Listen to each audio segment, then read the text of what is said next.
Hello friends, welcome to Code Celebration. मेरा नाम है सूर्यदेव और आज से हम शुरू करने जा रहे हैं एक नई और रोमांचक सीरीज जावा प्रोग्रामिंग।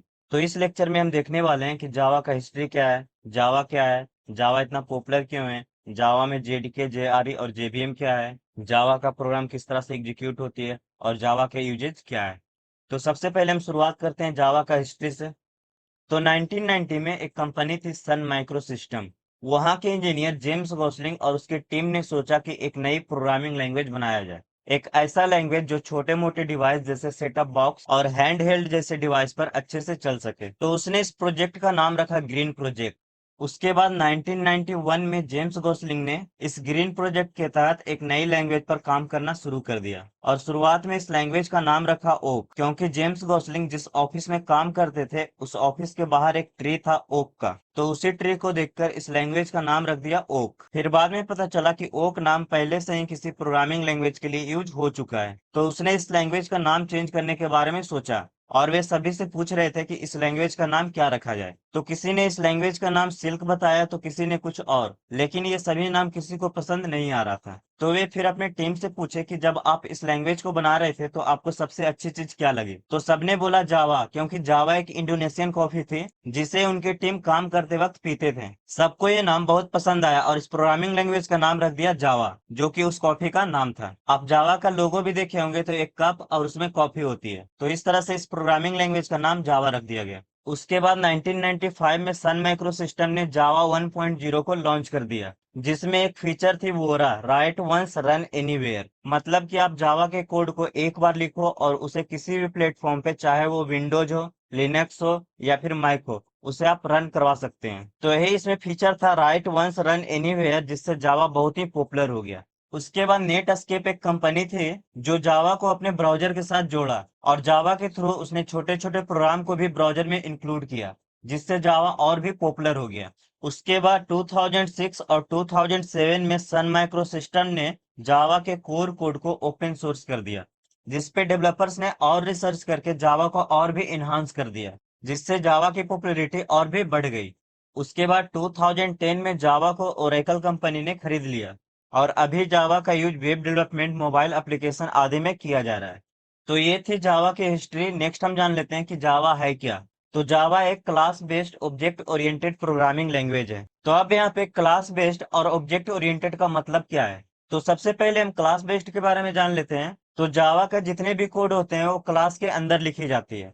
अब ये क्लास क्या होता है, तो क्लास को आप एक ब्लूप्रिंट या फिर टेम्पलेट समझ सकते हैं, जिसके अंदर डेटा और मेथड्स होती है। जैसे आप यहाँ एक कार के ब्लूप्रिंट को देख सकते हैं, तो इस कार में क्या क्या डेटा हो सकती है, तो कार का मॉडल हो सकती है, कार का कलर हो सकती है, कार की स्पीड हो सकती है, और भी बहुत सारे चीज हो सकते हैं। और कार के फंक्शन क्या हो सकते हैं, तो कार को हम ड्राइव कर सकते हैं, इसके स्पीड को हम पता कर सकते हैं। तो अगर हम इस कार की क्लास बनाए तो कार में क्या क्या हो सकता है, मॉडल हो सकता है, कलर हो सकता है और इसके स्पीड हो सकती है। और यहाँ पे एक फंक्शन है ड्राइव, जिसमें हम क्या कर सकते हैं, स्पीड को पता कर सकते हैं। नेक्स्ट हमारा है ऑब्जेक्ट ओरिएंटेड। तो अगर आपको इस क्लास के जितने भी वेरिएबल्स है और फंक्शन है इसको यूज करना है तो आपको ऑब्जेक्ट का यूज करना पड़ेगा। जैसे में इस कार क्लास को यूज करना है तो इसका हमें ऑब्जेक्ट को क्रिएट करना पड़ेगा। जैसे यहाँ पे कार का ऑब्जेक्ट बनाया माई कार, तो अब क्या होगा, इस कार क्लास को हम माई कार के द्वारा एक्सेस कर सकते हैं। जैसे हमें यहाँ पे मॉडल को एक्सेस करना है तो माई कार डॉट मॉडल, इसका कलर को एक्सेस करना है तो माई कार डॉट कलर, इसके स्पीड को एक्सेस करना है तो माई कार डॉट स्पीड। और इस क्लास का एक ऑब्जेक्ट नहीं, आप बहुत सारे ऑब्जेक्ट बना सकते हैं, जिससे क्या होगा, कोड की रीयूजेबिलिटी बढ़ जाएगी। जैसे आप यहाँ कार क्लास का यूज माई कार ऑब्जेक्ट से कर रहे हैं, आप यहाँ पे एक और ऑब्जेक्ट बना दीजिए योर कार, तो उस ऑब्जेक्ट से भी आप मॉडल, कलर और स्पीड को एक्सेस कर सकते हैं। तो इस तरह से जावा क्लास बेस्ड और ऑब्जेक्ट ओरिएंटेड प्रोग्रामिंग लैंग्वेज है। और जावा जो है ये बहुत ही सिक्योर है, सिंपल है, पोर्टेबल है और इसका परफॉर्मेंस जो है बहुत ही हाई है। तो ये थी जावा क्या है। नेक्स्ट हम जान लेते हैं जेडीके, जेआरई और जेवीएम के बारे में। तो सबसे पहले हम जान लेते हैं जेडीके के बारे में। तो जेडीके का फुल फॉर्म होता है जावा डेवलपमेंट किट।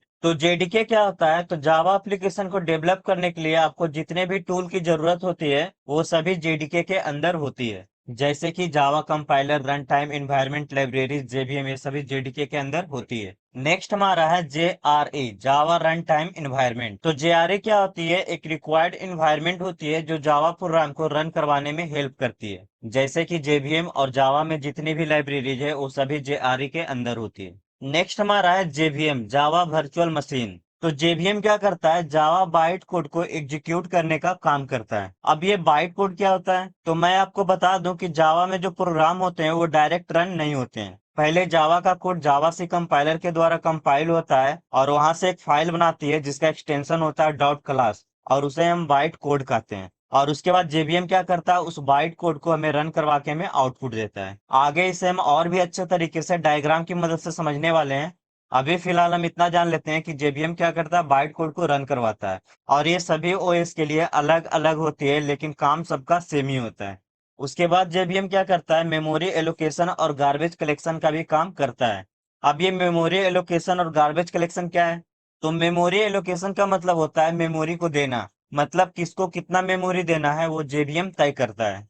नेक्स्ट हमारा आता है गार्बेज कलेक्शन। तो कभी कभी क्या होता है, हम लोग जब प्रोग्राम लिखते हैं तो उस टाइम हम कुछ ऐसे वेरिएबल बनाते हैं जिसका कोई यूजेज ही नहीं होता है। तो जेवीएम क्या करता है, वो जो वेरिएबल बना जिसका यूज नहीं होता है उसका मेमोरी को क्या करता है, फ्री कर देता है।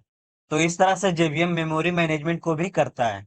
तो अगर इस डायग्राम से जेडीके, जेआरए और जेवीएम को देखा जाए, तो जेडीके के अंदर जेआरए, जेवीएम, लाइब्रेरीज और जावा कंपाइलर आता है। उसी तरह से जेआरए के अंदर जेवीएम और लाइब्रेरीज आता है। तो यहाँ से पता चल रहा है कि जेवीएम और जेआरए जेडीके के अंदर आता है और जेवीएम हमारा जो है जेआरए के अंदर आता है। तो ये था जेडीके, जेआरए और जेवीएम। नेक्स्ट हम देख लेते हैं कि जावा प्रोग्राम एग्जीक्यूट कैसे करती है। तो जावा प्रोग्राम हमारा दो पार्ट में रन करती है। फर्स्ट बार में कंपाइल होती है और दूसरी बार में जेवीएम के द्वारा एग्जीक्यूट होती है। तो सबसे पहले यहाँ पे हमारा जावा का कोड है जिसमें फाइल का नेम है a.java। तो सबसे पहले जो हमारा जावा कोड होता है वो जावा सी कंपाइलर के द्वारा कंपाइल होता है।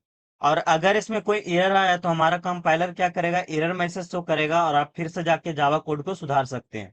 और अगर कोई एरर नहीं होगा तो ये क्या करेगा, एक बाइट कोड को जनरेट करेगा जिसका एक्सटेंशन होगा डॉट क्लास। तो यहाँ पे जो आपका कोड था a.java था, उसके बाद जब कंपाइल हुआ तो a.class हो गया। तो कंपाइल होने के बाद ये हमारा बाइट कोड आ गया। नेक्स्ट हमारा क्या होता है, बाइट कोड जो है वो जाता है जेवीएम के पास, यानी कि जावा वर्चुअल मशीन के पास। और जेवीएम के अंदर क्या होता है, class loader, byte code verifier और जिट कंपाइलर होता है। तो यहाँ से बाइट कोड आने पर क्लास लोडर क्या करता है, इस बाइट कोड को मेमोरी में लोड करता है। उसके बाद ये भेज देता है बाइट कोड वेरीफायर के पास। तो ये यहाँ से क्या करता है, उस बाइट कोड को वेरीफाई करता है कि कुछ ऐसा कोड इसमें तो नहीं है जो जावा के रूल के खिलाफ हो। और अगर यहाँ पे वेरिफिकेशन फेल्ड हो गया तो हमारा प्रोग्राम एग्जीक्यूट नहीं होगा। और अगर वेरीफाई सक्सेसफुल हो जाएगा तो यहाँ पे जाएगा जिट कंपाइलर के पास। अब ये जिट कंपाइलर क्या करता है, उस बाइट कोड को मशीन लैंग्वेज यानी कि 0 और 1 में कन्वर्ट कर देता है। अगर आप इसको विंडोज पे एग्जीक्यूट कर रहे हैं तो ये विंडोज का मशीन कोड में जनरेट करके देगा। अगर आप इसे लिनक्स पे एग्जीक्यूट कर रहे हैं तो ये लिनक्स का मशीन कोड जनरेट करके देगा। और अगर आप इसे मैक पे एग्जीक्यूट कर रहे हैं तो ये हमें मैक का मशीन कोड जनरेट करके देगा। तो इस तरह से हमारा जावा प्रोग्राम एग्जीक्यूट होता है। तो जेवीएम हमारा क्या करता है, जिस भी प्लेटफॉर्म पे हम रन करवाते हैं तो उसका मशीन कोड हमें जनरेट करके देता है। तो इस तरह से जेवीएम हमारा प्रोग्राम को मशीन इंडिपेंडेंट बनाता है। नेक्स्ट हम जान लेते हैं जावा के फीचर के बारे में कि जावा इतना पॉपुलर क्यों है। तो इसका जो सबसे पहला फीचर है प्लेटफॉर्म इंडिपेंडेंट, मतलब कि आप इसे किसी भी प्लेटफॉर्म पे रन करवा सकते हैं। जैसे हमने भी बताया था कि जेवीएम क्या करता है, जिस प्लेटफॉर्म पे रन करवाएंगे तो उसी का मशीन कोड जनरेट करके हमें देता है। तो जेवीएम के कारण ही जावा क्या हो जाता है, मशीन इंडिपेंडेंट हो जाता है। नेक्स्ट फीचर है सिंपल। तो जावा जो प्रोग्राम होता है वो बहुत ही सिंपल होता है क्योंकि इससे पॉइंटर्स और मल्टीपल इनहेरिटेंस जैसे कम्प्लेक्स फीचर को हटा दिया गया है, जिससे जावा को सीखना और भी सिंपल हो गया है। नेक्स्ट फीचर है ऑब्जेक्ट ओरिएंटेड। तो हम लोग पीछे ही देखे थे कि जावा क्या करता है, क्लास और ऑब्जेक्ट को यूज करता है, जिससे क्या होता है, हमारा प्रोग्राम रीयूजेबल हो जाता है। नेक्स्ट फीचर है रोबस्ट। तो जावा में क्या है, स्ट्रॉन्ग मेमोरी मैनेजमेंट और एरर हैंडलिंग फीचर है जो जावा को रोबस्ट बनाती है। नेक्स्ट फीचर है सिक्योर। तो जावा में कुछ ऐसे फीचर है जो इसे नेटवर्क में आने के बाद इसे क्रैश होने और वायरस से बचाती है। तो इसलिए जावा बहुत ही सिक्योर है। नेक्स्ट फीचर है रिच स्टैंडर्ड लाइब्रेरी। तो जावा में बहुत सारे इनबिल्ट लाइब्रेरी है जिसका यूज करके हम कोड को छोटा कर सकते हैं। नेक्स्ट फीचर है इंटरप्राइज एडॉप्शन। तो जावा जो है वो बहुत ही स्केलेबल और रिलायबल है, जिससे ये इंडस्ट्री में बहुत ही यूज होता है। नेक्स्ट फीचर है कंटिन्यूअस इवोल्यूशन। तो जावा में क्या होता है, नए नए अपडेट्स और नए नए फीचर इसमें आते रहते हैं, जिससे जावा और भी पॉपुलर होती जा रही है। तो यही सब कारणों से जावा आज भी बहुत ही पॉपुलर है। नेक्स्ट हम देख लेते हैं कि जावा का यूज हम कहाँ कहाँ करते हैं। तो जावा का use desktop application, web application, mobile application, enterprises application, gaming application और बिग डेटा एप्लीकेशन जैसे में यूज किया जाता है। तो ये थी जावा का इंट्रोडक्शन। तो आज का वीडियो यहीं तक रहने देते हैं, मिलते हैं नेक्स्ट वीडियो में।